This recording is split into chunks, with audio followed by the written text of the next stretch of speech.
ETA ha decidido el cese de... 10 años llevamos ya desde que la banda terrorista ETA abandonara las armas, tras 5 décadas de extorsión, secuestros y asesinatos. Burgos fue en varias ocasiones objetivo de los etarras. Tener la sensación de que era un momento trascendental en la vida del país y me la creí, no sé si por las ganas que teníamos de creérnosla. Ya estamos aquí, buenas noches. Homenaje póstumo esta mañana a Emiliano Aguirre. Los codirectores de los yacimientos, el presidente de la Fundación Atapuerca y autoridades políticas han recordado la personalidad del llamado padre de Atapuerca. Marcó el camino a seguir a muchas personas que deseaban formar parte de la ciencia. Era una persona a la que los problemas no le abatían. El padre del extraordinario yacimiento burgalés, reconocido como Patrimonio Mundial. Atención, porque el servicio de urgencias de Lugo está a punto del colapso. Hay 9 plazas sin cubrir y el volumen de consultas se sitúa en cifras previas a la pandemia. Los profesionales aseguran estar desbordados. El próximo martes comenzará la campaña de vacunación contra la gripe. Burgos dispondrá de más de 100.000 dosis. Coincidirá con la administración de la tercera dosis de la vacuna contra la COVID-19. Se pondrá la vacuna de la gripe y la vacuna del COVID-19 en el mismo acto. El administrar ambas vacunas de manera conjunta lo que hace es mejorar la accesibilidad. Y en deportes, Ritas Vilnius pasó ayer por encima del Hereda San Pablo Burgos. Los lituanos fueron superiores durante los 40 minutos y se acabaron llevando una cómoda victoria por 87-69. Avanzamos el tiempo, mañana tendremos cielos nubosos y algunas lloviznas por el norte y claros por el resto. Lo más destacado será la llegada de viento nordeste que hará bajar las temperaturas de forma apreciable en toda la provincia.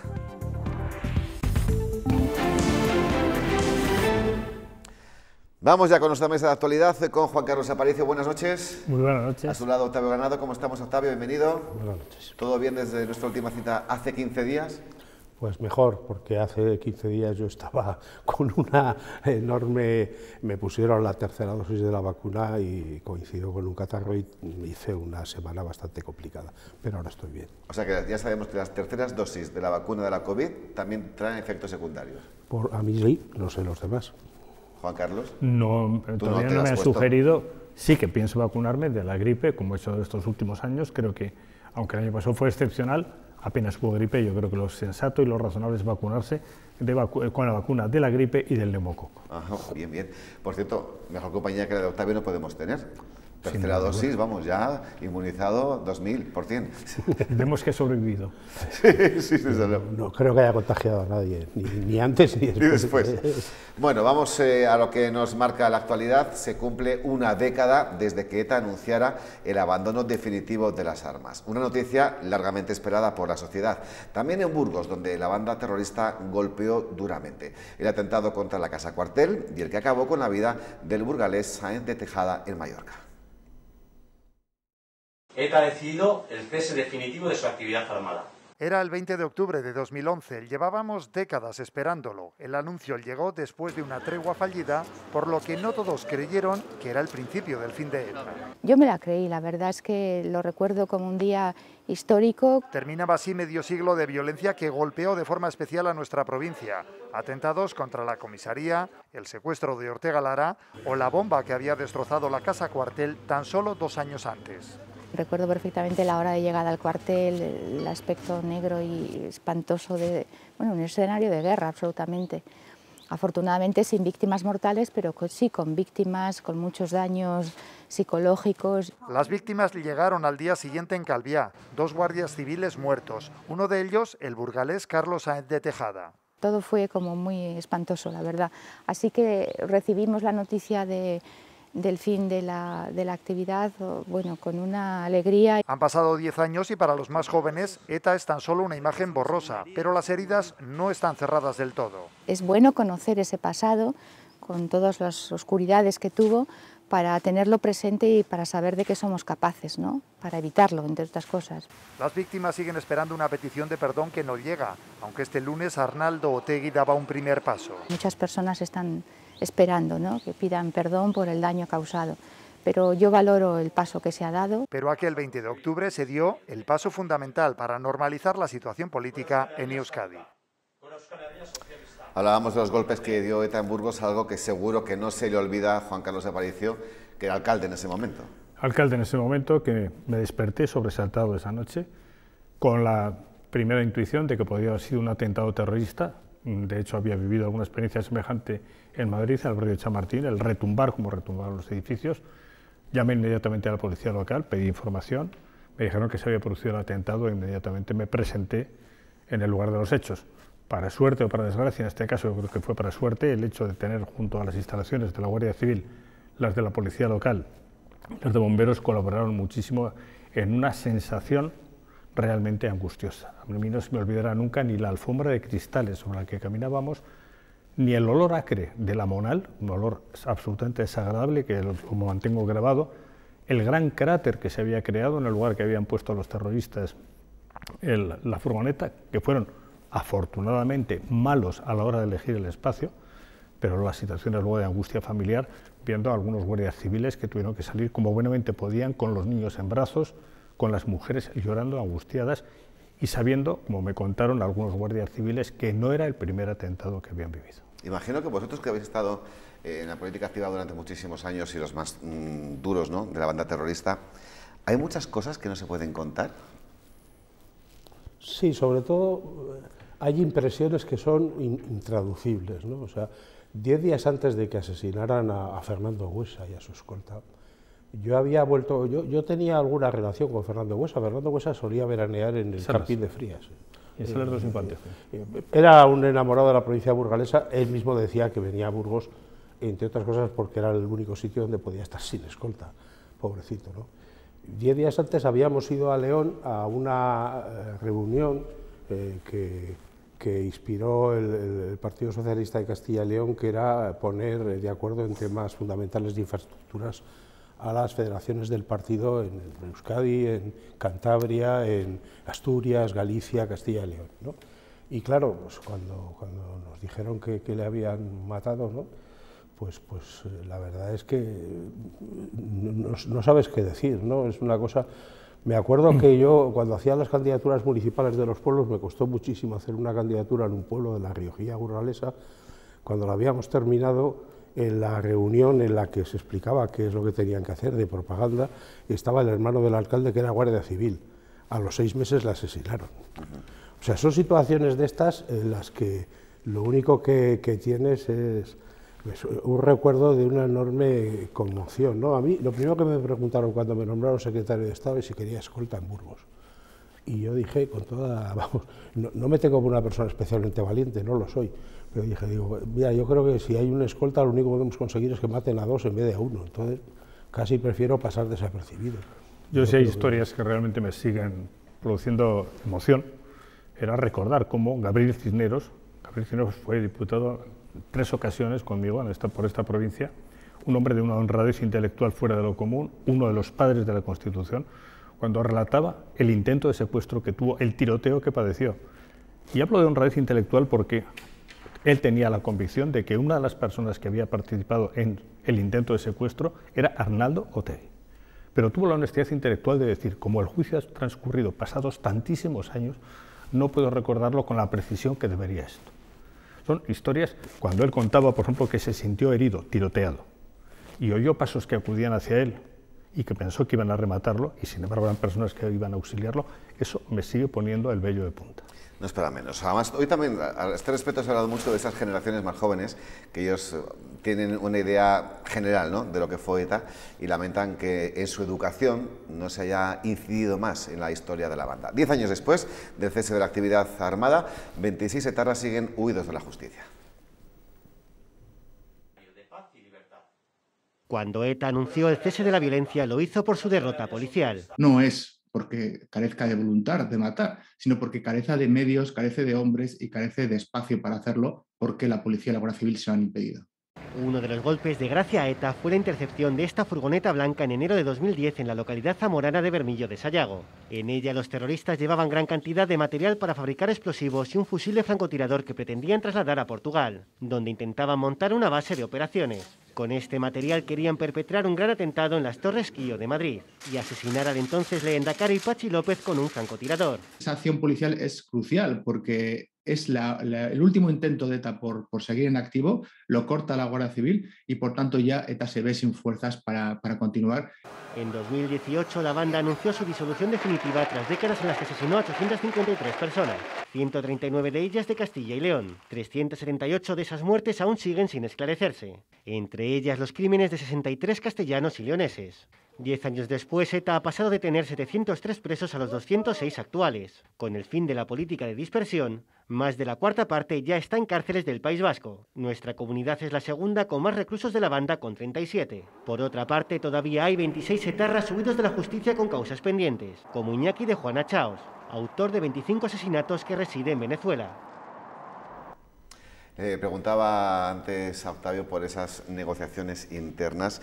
A raíz de lo que ha dicho Otegi, de si tengo que apoyar los presupuestos, los apoyo a condición de que me saquen a 200 presos de la cárcel, ¿esto realmente se negocia de esa manera para que este hombre pueda hacer esas declaraciones? A mí eso me parece, lo digo con toda franqueza, una cuestión periodística, vamos. O sea, quiere decir, bueno, no tiene ninguna... Le hemos visto, le hemos visto. No tiene ninguna solvencia, porque además es absurdo que se digan las cosas así, ¿no?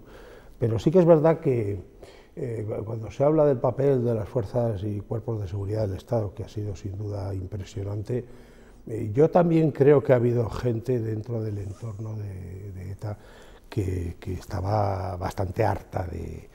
Yo he visto una película que hay ahora en los cines burgaleses, y en ella hay un militante de ETA, que además sale descrito con su nombre, y lo que dice se supone que es lo que decía, que dice que él se dio cuenta del disparate que era eso en el momento en que vio en la cárcel a las direcciones de ETA, que habían ido cayendo, ¿no? Vidar, etcétera, y entonces se dio cuenta de que los tipos que les mandaban eran unos mediocres, eran unos estúpidos, ¿no? O sea, claro, es que hay que ser muy imbécil para poder ordenar a la gente matar sin tener ningún tipo de cuestión, ¿no? Yo, y termino con la cosa esta de las anécdotas, en el año 2006 reconocimos los servicios prestados por las andereños. Las andereños eran profesoras de euskera que iban por las casas enseñando euskera y el gobierno vasco les pagó esos periodos de tiempo con un registro bastante minucioso que había hecho el propio colectivo, y entonces me invitaron a la apertura de curso en el País Vasco. Y entonces la que organizaba la apertura de curso era la Federación de Icastola, en donde había gente del PNV y gente de Ribatasuna. Y entonces, como era un objeto de negociación interna mi presencia, ni un amago de silbido, con aplausos por parte de las afectadas, encantadas, saludándome y tal. Pero algo tenía que conseguir, ¿no? Entonces lo que hicieron fue sentarme al lado de Joseba Permac. En mi vida he pasado 2 horas más callado, sin poder decir nada y sin atreverme ni siquiera a mirarle, ¿no? Porque era un tipo que yo me imagino, digo, como me diga algo, nos liamos a mamporros y montamos aquí la mundial en un sitio además bastante divertido. Y con los pobres policías que estaban haciéndome de escolta en aquel acto, aterrorizados a la puerta de... Juan Carlos, ha dicho Octavio que le parece ridículo, ¿no?, que se negocie lo que acaba de decir esto hace unas horas el líder de Bildu, Otegi, pero lo que sí que tenemos claro es que el acercamiento de presos sí que se ha negociado durante años, por ejemplo. Sí, eso es un hecho evidente. Yo sobre los hechos materiales pues no discuto. A mí me sigue pareciendo terrorífico que, como se ha visto, prácticamente la mitad de los asesinatos que realizó ETA no estén esclarecidos. Eso me parece terrorífico. Me parece repugnante que una persona sea capaz de decir que expresa un dolor y un sentimiento sin condena alguna de lo sucedido, probablemente porque tendría que condenarse a sí mismo, que participó activamente en muchos de esos atentados y causó ese dolor del que ahora se lamenta, y al día siguiente día que está abierto a una negociación, por no decir un chalaneo, de presos a cambio de presupuestos. Y eso creo que es simplemente repugnante. Y yo también, digo, me siento de verdad y siento de corazón que no valga un no rotundo del presidente del gobierno a fecha de hoy, porque ha habido tantos noes rotundos. El no pactaré nunca con Podemos porque supondría insomnio y pérdida de sueño. No alcanzaré acuerdos con Bildu, y que lo sepa el gobierno de Navarra y la propia investidura de Pedro Sánchez se negociaron con estos, e incluso con papeles firmados, como he visto, en los que se anunció una derogación de la reforma laboral firmados por Bildu. Juan Carlos, un segundo, Octavio, porque tengo unas declaraciones que van con lo que acaba de decir Juan Carlos, porque el líder del Partido Popular, Casado, ha preguntado directamente a Pedro Sánchez por estas declaraciones de Otegi en la sesión de control al gobierno de hoy. El presidente contesta, como bien ha dicho Aparicio, rotundamente que no cambiará presos por apoyar los presupuestos. Escuchamos. ¿Va usted a sacar de la cárcel a 200 terroristas para que le apoyen los presupuestos, como ayer ha dicho Otegi? Respondiendo a su pregunta, es un no rotundo.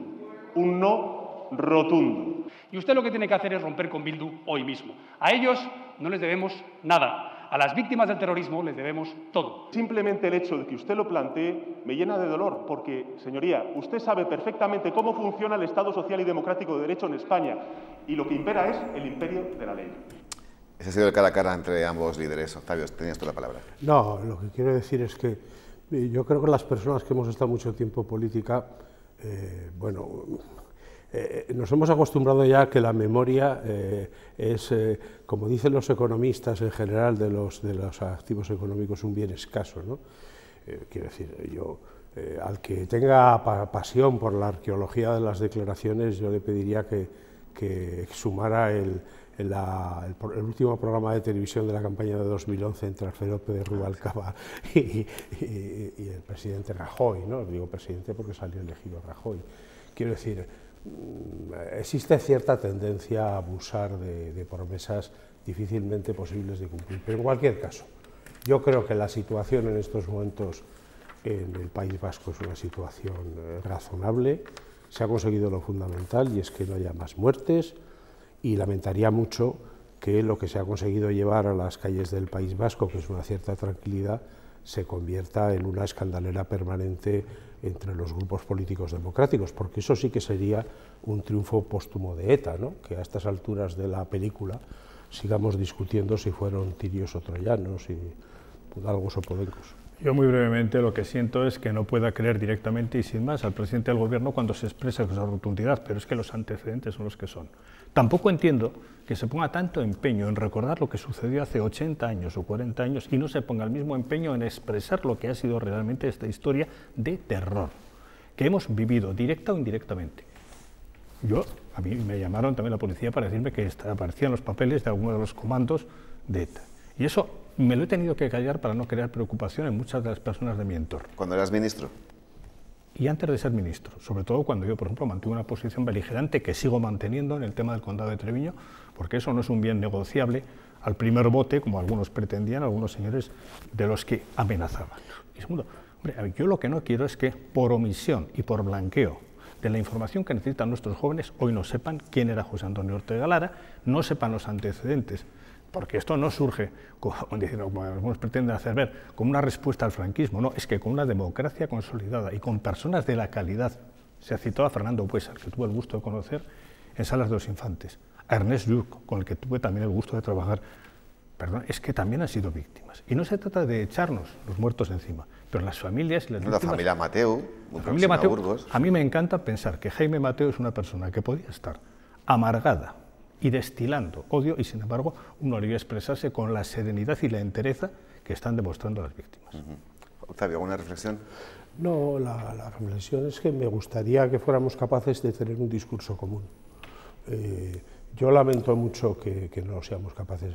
Por ejemplo, me parece un poco, no sé, me llena de disgusto que los grupos parlamentarios en el Senado no hayan sido capaces de ponerse de acuerdo en un documento único, ¿no? Quiero decir, que no hayan sido capaces de tener un mínimo de generosidad para limar asperezas y ser capaces de fijar una posición común, ¿no? Y en este sentido, pues yo creo que esto es una página del pasado que conviene olvidar y olvidar en lo malo, pero tener muy presente para que nunca pueda volver a repetirse. Bien, pues nosotros no lo vamos a olvidar, evidentemente, pero sí tenemos que avanzar. Ya eso lo adelantábamos ayer, el Gobierno central cobrará por usar las autovías a partir de 2024. Lo que no ha determinado aún es el sistema de tarificación. Los afectivos critican la medida, pero la ministra, los afectados critican la medida, pero la ministra responsable se defiende argumentando que esto ya ocurre en más países de Europa. Muy bien, gracias. Pues, en fin, en relación... El Gobierno sostiene que los recursos procedentes de los presupuestos no son suficientes para conservar adecuadamente las autovías. Por eso quiere, a partir de 2024, imponer peajes por el uso de las carreteras. Poder plantear un sistema de tarificación, como decía, para establecer el mantenimiento y para asegurar el correcto mantenimiento de la red de carreteras de alta capacidad. El Ministerio presentará su propuesta en los próximos meses y asegura que buscará el consenso con los agentes del transporte, así como con la oposición. Viendo las respuestas de los ciudadanos, parece que lo va a tener complicado. Quita los peajes por la razón que sea, que lo usan unos pocos, y el resto de que utilizamos las autovías, pues pagamos todos. Está el país, no creo yo que las mejores condiciones para que nos suban no solamente autopistas, sino autopistas, gases, luces, aguas. Me parece mal porque viajamos y entonces, bueno, hay que pagar, pero también hay prioridades. Los que cogen el coche todos los días no quieren ni hacer cuentas. O sea lo que sea, por poco que sea, va a ser un coste adicional que no tenemos por qué pagar. Es que aunque sea un céntimo el kilómetro, si yo todos los días utilizo 20 kilómetros de ida y 20 kilómetros de vuelta, ya son 20 céntimos ida, son 40 céntimos al día durante 20 o 22 días laborables. Desde el Ejecutivo aseguran que no habrá agravios territoriales y que la propuesta viene recogida en el plan de recuperación comprometido con Bruselas y que 24 de los 27 países de la Unión ya lo han implantado. Pues ese es el argumento del Gobierno para sembrar un poquito de calma y tranquilidad, que se cobra en muchas partes de Europa, que digo ya, puestos con ese argumento, porque nos paguen a nosotros lo mismo que en otras partes de Europa. Pues no, mal de muchos, epidemia, ¿no? Claro. Pero otros dicen consuelo de tontos. Yo, me encanta esto que me sugiere el movimiento del acordeón. Primero hago como que cierro y a continuación despliego. O sea, he retirado estos peajes, pero a continuación no se preocupe, que no solamente son las autopistas que ya tenían una cierta capacidad financiera de vivir por sí mismas, sino ahora ya sobre todas las autovías vamos a aplicar mantenimiento. Bueno, yo creo que mucho se ha tardado en descubrir que las grandes actuaciones inversoras requieren un primer impulso muy importante para realizar la inversión, pero también requieren mantenimiento. Eso creo que lo sabe cualquier ciudadano que tenga un coche y tiene que mantenerlo, una vivienda y tiene que mantenerlo.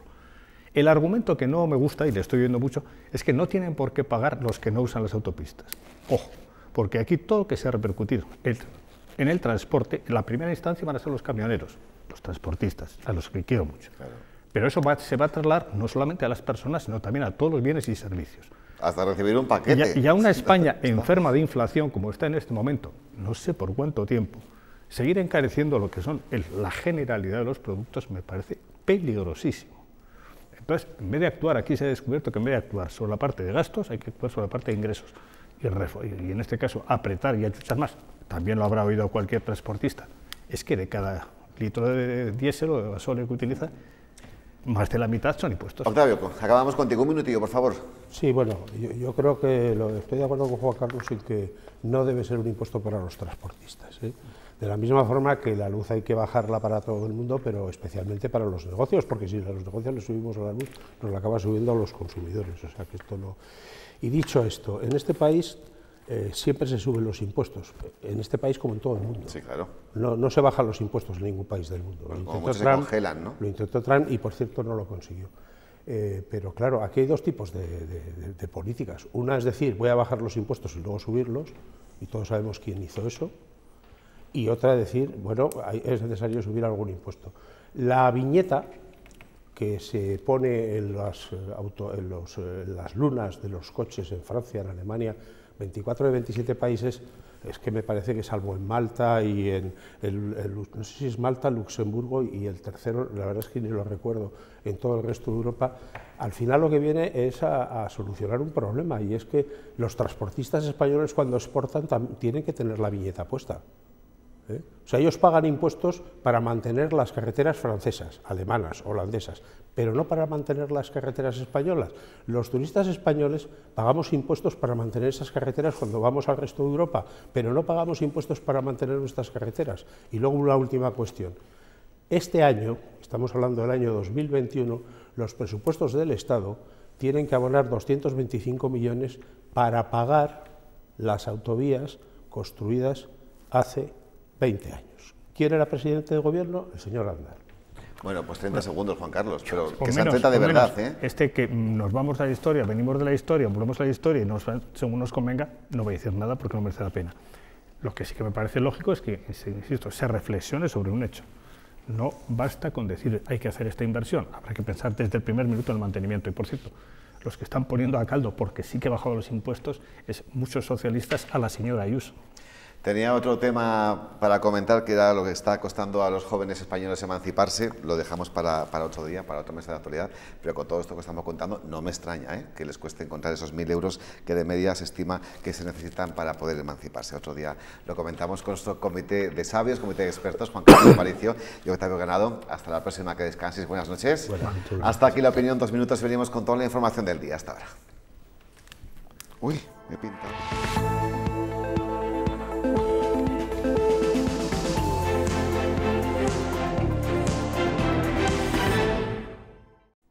Buenas noches y bienvenidos a Noticias 8.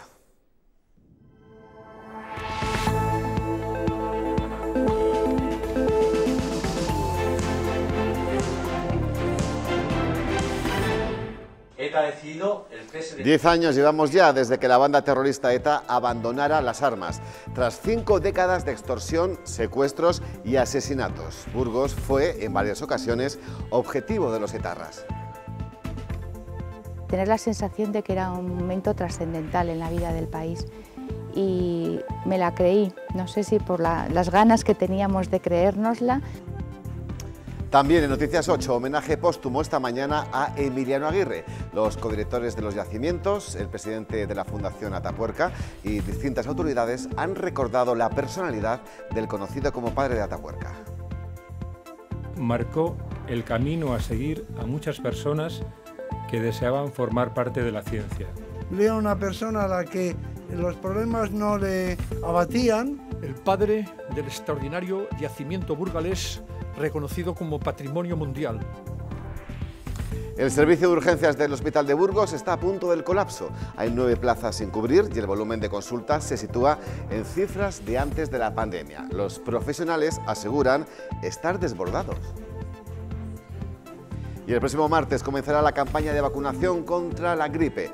Burgos dispondrá de más de 100.000 dosis. Coincidirá con la administración de la tercera dosis de la vacuna contra la COVID-19.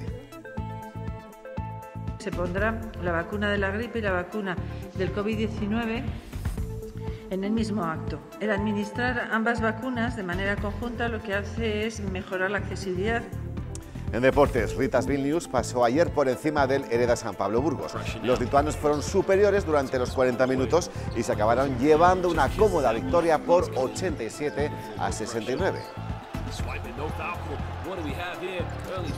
Avanzamos el tiempo, mañana tendremos cielos nubosos y algunas lloviznas por el norte y claros por el resto. Lo más destacado será la llegada de viento nordeste que hará bajar las temperaturas de forma apreciable en toda la provincia.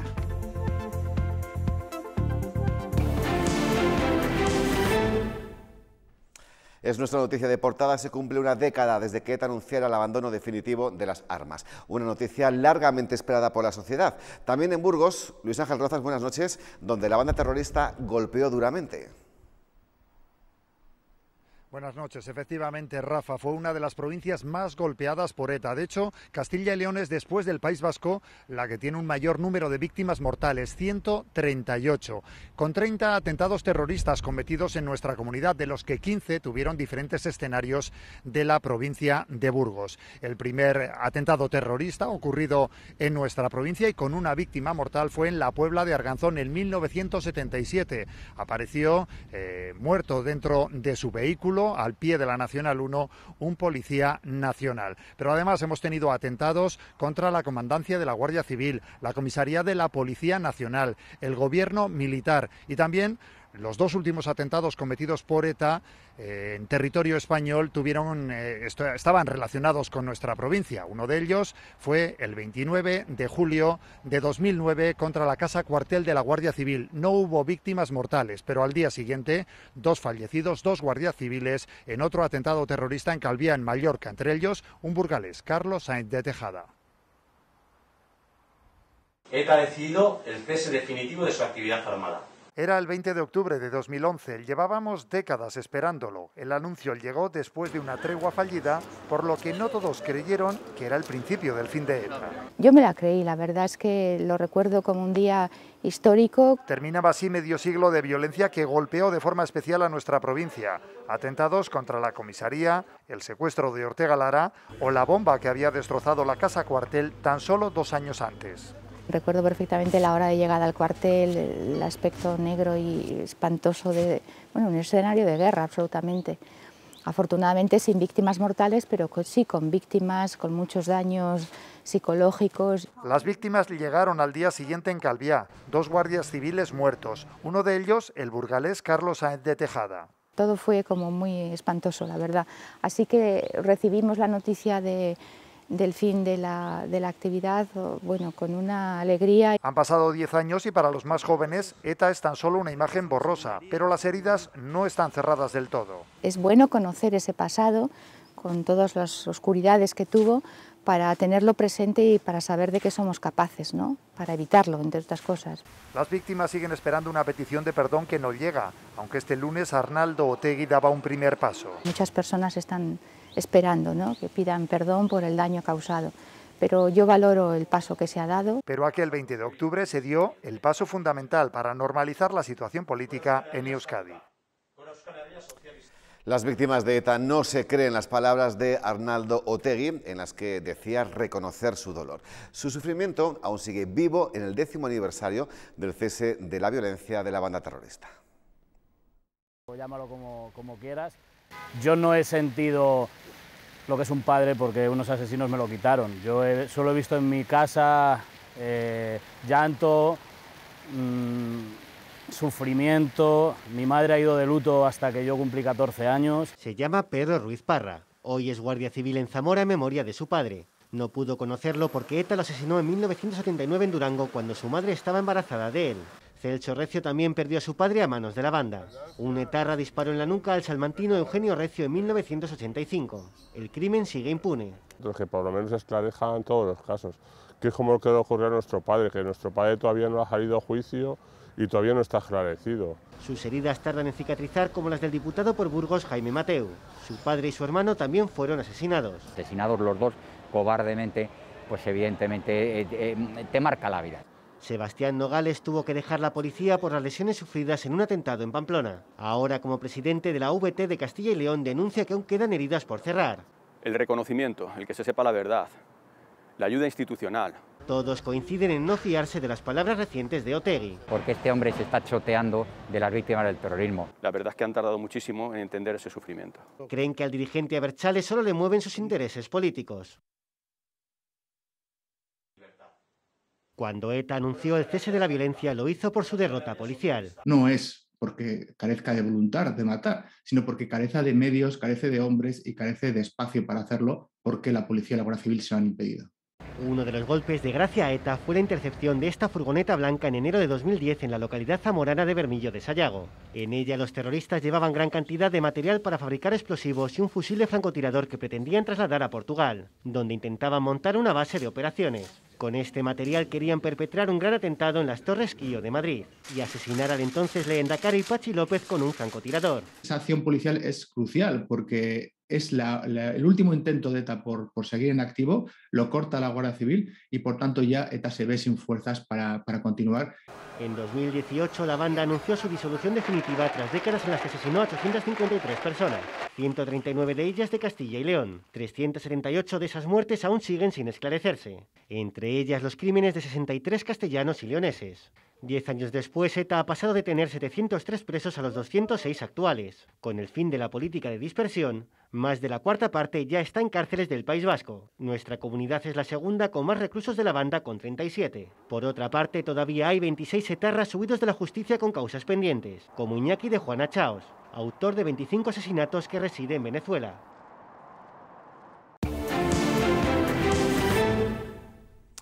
Faltan médicos en las urgencias del Hospital Universitario de Burgos. Esto, sumado a la saturación de la atención primaria, puede llevar a un colapso del servicio. Verónica González.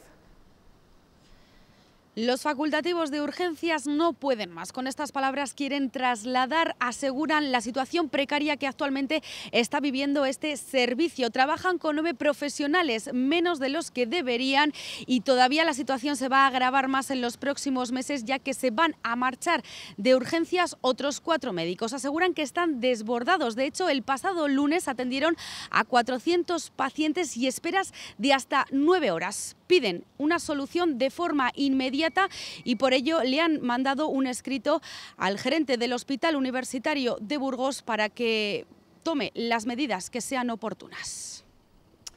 Y la campaña de vacunación contra la gripe comenzará el próximo martes. Burgos dispondrá inicialmente de 100.000 dosis. Esa vacuna coincidirá con la tercera dosis contra la COVID-19. Leticia Gutiérrez.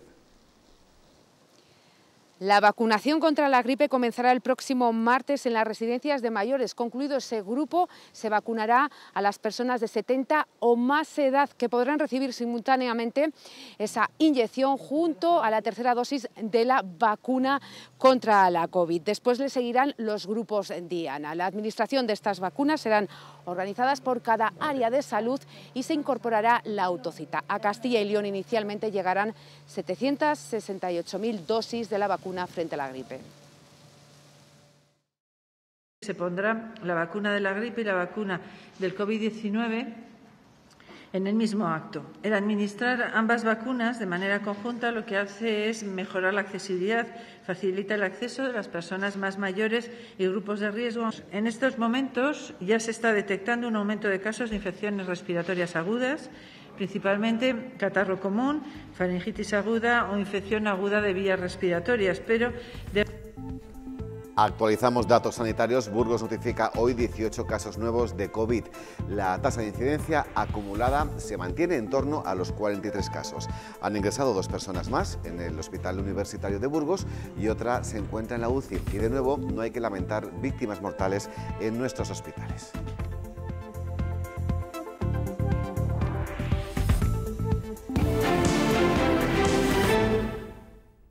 Una semana después de su fallecimiento, la Universidad de Burgos ha homenajeado a Emiliano Aguirre, conocido como el padre de los yacimientos de Atapuerca.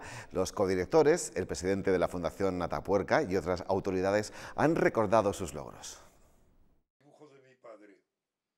Emiliano Aguirre fue profesor, investigador, divulgador y el primer director del proyecto Atapuerca. No se puede entender Atapuerca sin Emiliano, impulsor de una visión, de un trabajo en conjunto con una serie de rasgos únicos y de diferenciadores.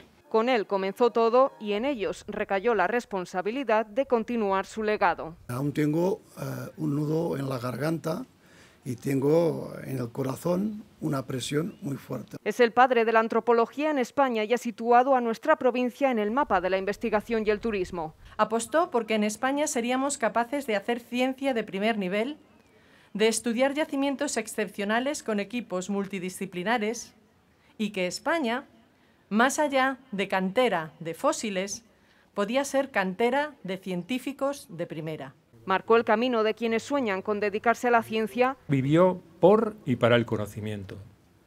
Los planes duraderos, estables y con proyección de futuro son obra de personas con inteligencia y coraje. Y fue muy querido también por su personalidad, por su clase y su actitud filosófica ante las adversidades. El estilo, la clase, la categoría que tenía Emiliano, eso a mí me parece que es imposible de superar. Una vida larga y productiva de esas que hoy, más que lamentar, tenemos que ser capaces de celebrar. Emiliano, aún estás con nosotros. La empresa de Pradoluengo, Calcetines Mingo, ha recibido el premio PYME del año 2021, un galardón que conceden la Cámara de Comercio y el Banco Santander. 35 empresas aspiraban a este reconocimiento. Además, se han concedido 4 Accessit y una mención especial a la empresa Candelabro por su capacidad de adaptarse a la pandemia. El segundo trimestre de este año 2021 fue el primero con crecimiento económico. Crecimos en términos interanuales en una cifra muy alta, fue el 18%, pero apenas hemos recuperado el 44% de lo que perdimos durante los 5 trimestres de recesión y, por tanto, tardaremos algún tiempo en alcanzar el nivel que teníamos antes de la crisis. Este año 21 no va a ser posible y será el año 22, el próximo ejercicio, cuando Castilla y León supere el nivel de actividad que teníamos en el año 19 antes de esta crisis. Y a pesar de que la economía de Castilla y León ha sido una de las menos castigadas por la pandemia, su plena recuperación no se alcanzará hasta 2022. Una dilación que el consejero de Economía y Hacienda atribuye al alto coste de la energía y de las materias primas, al desabastecimiento de algunas de ellas y al incremento de los tributos. Hasta la fecha, la comunidad ha recuperado casi el 45% de la actividad previa a esta crisis sanitaria. Las expectativas de desarrollo de las actividades de todo esto contribuye a nuestra especialización en el modelo.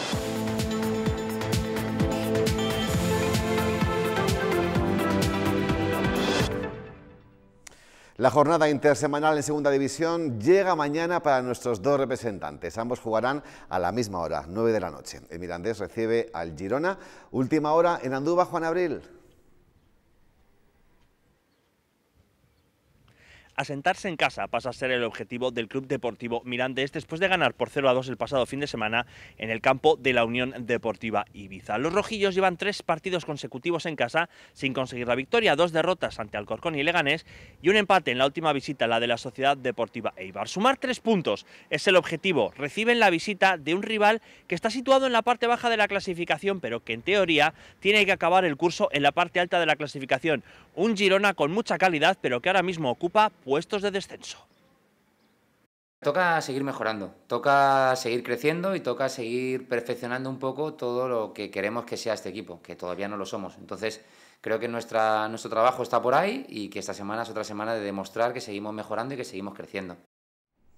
Por su parte, el Burgos viaja hasta la capital del Principado de Asturias. El encuentro ante el Real Oviedo es tremendamente especial para varios integrantes del bloque burgalesista. Uno de ellos es Saúl Berjón. Para que me entiendas, como si a cualquiera de vosotros os dejaran jugar en el plantillo, ¿no? Es vuestro equipo, pues este es mi equipo, aunque juegue contra él, que evidentemente le quiero ganar, porque yo ahora mismo estoy en el Burgos y quiero que gane el Burgos a todos y también al Oviedo. Entonces, bueno, es un partido muy especial ante la que fue mi afición, siempre me trataron muy bien y bueno, espero que por esta semana no les salga bien a ellos y que seamos nosotros los que nos llevemos los 3 puntos y luego a partir de ahí desearles siempre lo mejor. Así de claro se mostraba Saúl Berjón al definir lo que supone para él regresar al Carlos Tartiere, un campo que pisará por primera vez con otra camiseta en toda su carrera profesional. Su familia y sus amigos estarán en la grada y aunque son de sangre oviedista, en este encuentro van con el Burgos. Mi familia, como tú dices, es del Oviedo, pero antes es mi familia. Y la familia siempre es lo primero, ¿no? Ellos evidentemente no le desean el mal al Oviedo nunca, pero evidentemente, pues oye, prefieren que gane el Burgos. El Oviedo lleva 5 empates consecutivos y se está quedando algo rezagado. El Turu conoce bien a la afición carballona y sabe que hay que intentar aprovechar la ansiedad de los asturianos. Es un equipo que está hecho para ascender, entonces es normal que, claro, que tantos empates que se les acumulen que se pongan un poco nerviosos. ¿Tenemos que jugar con ello? Pues sí, la verdad que sí, no te voy a decir que no. Porque cualquiera que conozca un poco el Oviedo, su historia, la afición, pues es verdad que es una afición exigente, pero bueno, que es normal, es que al final ellos quieren estar arriba y para estar arriba hay que ganar. Pero el mago de Oviedo no será el único que volverá a casa. Alfonso Herrero, Ernesto o Roberto Alarcón, amén del director deportivo Michu, recibirán el calor de la que un día fue su gente. Precisamente otro de los futbolistas importantes de la plantilla blanquinegra ha pasado hoy por los micrófonos de Onda Cero Burgos. El centrocampista granadino Andy Rodríguez ha hablado en Onda Deportiva Burgos del juego del equipo. Conscientes de sus fortalezas en faceta defensiva, los jugadores tienen claro que deben incrementar sus prestaciones de cara a la portería rival. El día del Alcorcón, sobre todo a nivel ofensivo, con balón no estuvimos bien, no es lo que nosotros teníamos en nuestra cabeza, pero bueno, a veces se dan ese tipo de partidos. Ahora mismo pues en la parcela defensiva pues estamos muy bien, creemos mucho en ello y sabemos que ahí somos muy fuertes y que bueno, nos toca dar ese paso adelante en la parcela ofensiva, que bueno, pues generar más ocasiones, jugar más en campo rival, que nosotros pues bueno, nos agarramos a lo positivo y que sabemos también que tenemos que mejorar en esa faceta.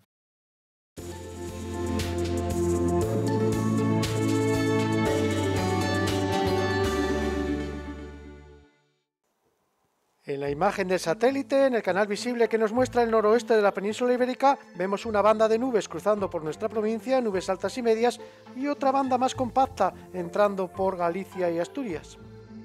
Dicha banda corresponde a un frente frío deshecho que va a aportar nubosidad, pero que mañana ya estará lejos, mientras otro se acercará hacia el norte, pero ya con vientos del norte. Mañana estará ya muy nuboso en el Cantábrico, donde habrá algunas lluvias, y también en Pirineos. En el resto de la mitad norte, aumento de nubosidad y sobre todo descenso de temperaturas. Concretando para nuestra provincia, para este jueves 21 de octubre. En el norte, aumento de nubosidad con algunas lloviznas o chubascos poco importantes durante la tarde y sobre todo descenso de temperaturas al entrar vientos del norte. Frente a los 25-26 grados de ayer y hoy, mañana nos quedaremos en 16-17 por esta zona. En el Valle del Ebro, Condado de Treviño y también por el este, aumento de nubosidad según avance el día, si acaso alguna llovizna en la cara norte de la sierra, poca cosa. Lo importante va a ser el descenso de temperaturas, lo más destacado. Máximas que se van a quedar ya en 14-15 grados, mínimas de 5-6 grados. Por el centro y el oeste también tendremos nubosidad en aumento, nubes estratiformes y viento nordeste por la tarde que hará que bajen las temperaturas. Ya las máximas se van a quedar en valores más normales de la época, sobre 14-15 grados, con la presencia, como digo, de ese viento del nordeste por la tarde. En el sur también va a haber aumento de nubosidad, aquí el viento se va a dejar sentir menos y las temperaturas, no obstante, bajarán, pero menos que en el norte, máximas de 17 y 18 grados, mínimas entre 4 o 5, ambiente ya más otoñal. Y por la sierra, nubes y claros, con temperaturas máximas de 17 grados y luego frío por la noche. Mañana en la capital burgalesa, cielos nubosos por la mañana que se irán despejando por la tarde, cuando entrará viento del nordeste y descenso muy apreciable de temperaturas diurnas, también las nocturnas bajan. El viernes será el día más fresco de la semana, ese día además con cielos nubosos, viento del nordeste y sensación de ambiente más que fresco. Fin de semana irá mejorando la situación, aunque el sábado amaneceremos con heladas. Estamos ya en la recta final de la vendimia y es clásico ver esta imagen por nuestros pueblos, carretillas llenas de uvas. Menos habitual es recoger melones y sandías en nuestra provincia, aunque aquí vemos una excepcional, recogida en Olmillos de Sasamón. Y el serval de cazadores, una planta que ya también se utiliza como decorativa en nuestros pueblos y ciudades, está ahora en todo su esplendor. 1.900 niños burgaleses han participado en la creación de esta obra artística que van a ver. Durante el verano han realizado en los centros cívicos 8 murales gigantes en homenaje al 8º centenario de la catedral. Se mostrarán de forma permanente en 7 centros cívicos y el CEAS de San Pedro de la Fuente. Ya ha comenzado a instalarse junto al Foro Una Evolución el peregrino gigante que rendirá homenaje al Año Santo Jacobeo hasta finales de 2022. Es un proyecto de la Fundación 8º Centenario, mide más de 12 metros de altura y su diseño y construcción ha sido encargado a varios artistas y empresas burgalesas. Mide casi 12 metros y medio de alto y en unos días se convertirá en el homenaje que la Fundación 8º Centenario de la Catedral ha querido dibujar y levantar en este Año Santo Jacobeo. Decimos que bueno, vamos a hacerlo, vamos a ser de Bilbao, ¿no? Y decimos vamos a hacerlo como el Pupi, ¿no? Y entonces el Pupi mide alrededor de 12 metros y esto mide 12,40. Su cuerpo es obra de Cristino Díez y Estructuras Marcos y su piel de Floristería Castilla. Pronto estará decorado por 1.500 jazmines de diferentes tamaños resistentes al frío. Llevan un sostento de sustrato donde llevan unas arterias que les conduce el agua a través de unas, como digo yo, las venas de tu cuerpo, y luego va a tener una bomba donde le va a imprimir el abono para comer diariamente, ¿no? La base se llenará de flores y con ellas se escribirán las palabras Jacobeo 2021. Se va a convertir las hojas en un poco hacia lo granate, morado de la textura del frío. En febrero-marzo va a empezar a brotar con una hoja tierna, brillante, de un verde esplendoroso. Allá por el mes de mayo se va a consolidar con una hoja ya un verde oscuro. Julio y agosto va a tener un esplendor del máximo de flores, color y olor, blanco impresionante. Junto al Fórum Evolución permanecerá al menos hasta finales de 2022 y si quieren una recomendación, la mejor foto se tomará desde el museo con vistas a la catedral, el castillo y la iglesia de San Esteban. Y ya nos marchamos. Este miércoles 20 de octubre nos deja el 10º aniversario del abandono de las armas por parte de ETA. Y 10 años después, las víctimas siguen esperando una condena rotunda, en vez de disculpas descafeinadas e interesadas. Hasta mañana, buenas noches.